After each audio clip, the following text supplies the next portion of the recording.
Mahal kong mga kababayan, kailangan po nating magkaisa at hadlangan ang balak ng ating mga mambabatas at ng ating Pangulo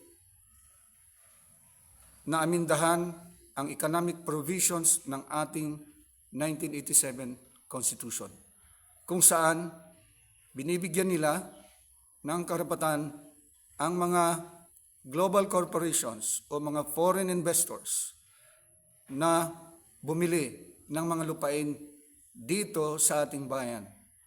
Dahil ang sinasabi nila, ito daw yon ang dahilan kung bakit kakaunti lang ang mga banyagang mamumuhunan o mga negosyante, mga korporasyon ang pumapasok dito sa ating bayan. Ito po ay isang malaking kasinungalingan.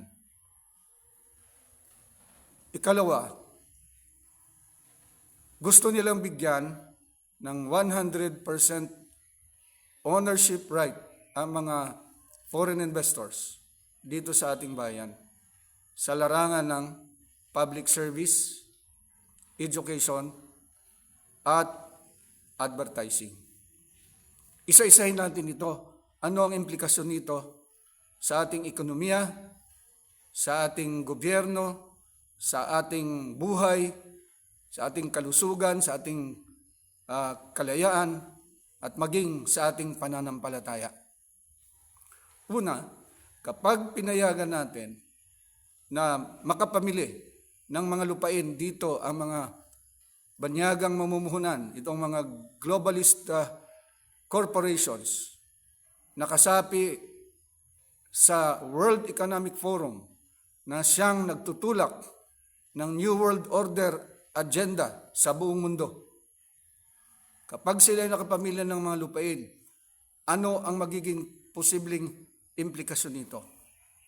Number one, posibleng marami tayong mga katutubo, mga indigenous peoples and Muslim cultural communities ang posibleng mapaalis, mapalayas mismo sa kanilang mga ancestral domain kapag itong mga lugar nila ay pag-interesan ng mga foreign investors, lalo na sa commercial farming, tourism, at mining.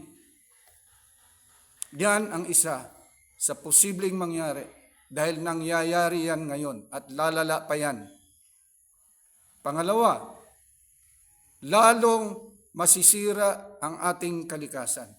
Ang gobyerno sigaw ng climate change, pero nagyayaya din siya ng mga korporasyon na pumasok dito sa ating bayan na walang pakundangan, na walang pakialam sa ating kalikasan. Matapos silang kunin, matapos silang pakinabangan, wala silang pakialam kung masira yan.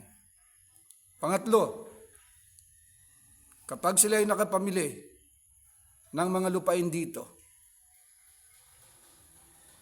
sila na ang pwedeng magkontrol sa food production natin.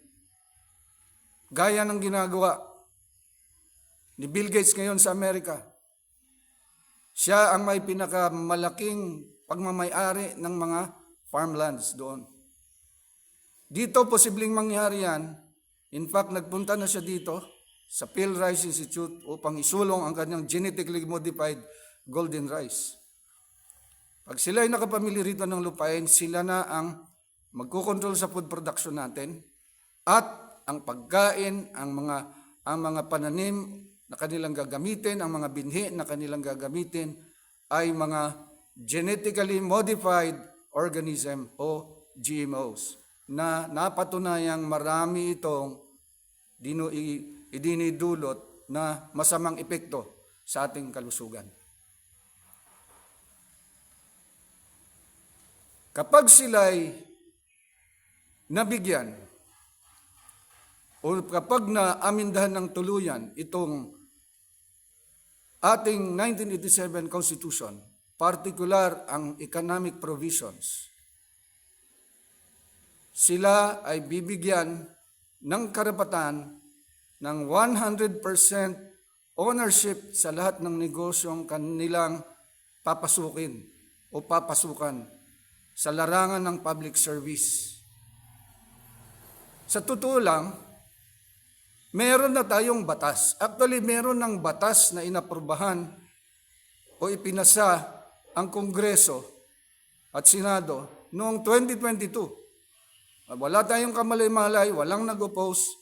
Ito'y pinirmahan ni dating Pangulong Duterte na nagbibigay ng karapatan sa lahat ng foreign investors na papasok dito sa atin para mamuhunan kapag sila ay papasok sa public service sector. Ang tawag nitong batas nito ay Public Service Act of 2022.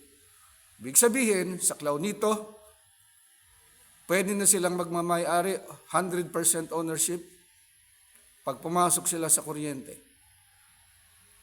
Dahil malalaking dambuhalang mga kumpanya ito, kaya nilang bilhin ang mga existing power generating company, kahit ang Napocor, kaya nilang, sila nang magmamay-ari. Ang tubig, patubig sa sakahan at maging ang domestic use water sources natin. In fact, sa ngayon, minomonopolize na yan. Ang mga bilyar ay pumapasok na nga dyan. Pero pag may pumasok pa na mas malalaki, ay pwedeng sakupin na nila, kontrolin nila lahat. Telecommunications, internet service providers, telepono, may kinalaman sa komunikasyon. Ibig sabihin, yung mga internet services, control nila. Kaya na nilang manipulahin ng lahat. At sa area ng education, makakapasok sila. At advertising. Now, tingnan natin doon sa public service sector. Kapag itong mga globalist corporations ang magkocontrol na, lalamunin nila ang mga Filipino-owned corporations, maging ang ating mga natitirang government-owned and controlled corporations, delikado pang maibenta o bilhin o kontrolin ng mga globalist corporations nito. Dahil ito talaga ang gusto nila, bilhin nila lahat. At sila magkokontrol. Ngayon, kapag sila na ang may hawak sa kuryente, tubig, komunikasyon, kayang-kaya na nilang ipatupad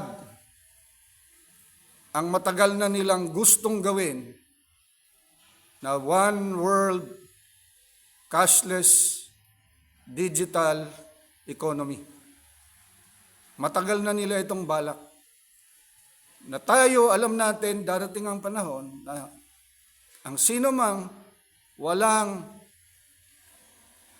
central bank digital currency o isang digital currency dahil gusto na nilang mawala ang cash money. Kaya sila patuloy na naglalabas na nanakot ng virus para ang tao mandiri sa pera.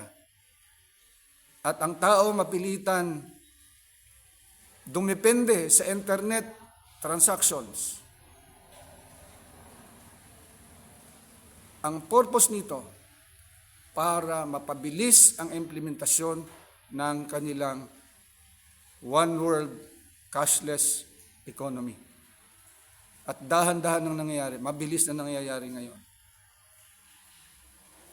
Alam nyo ba ang ating national ID, ang nagtutuloy nitong gumawa ay ang central bank na ngayon? At bakit central bank? Dahil ginagawa na nilang digital ito at isinasama na nila sa sistema ang CBDC, Central Bank Digital Currency System, dyan sa biometrics, national ID. Central Bank na gumagawa niyan. In fact, pinag-uusapan yan.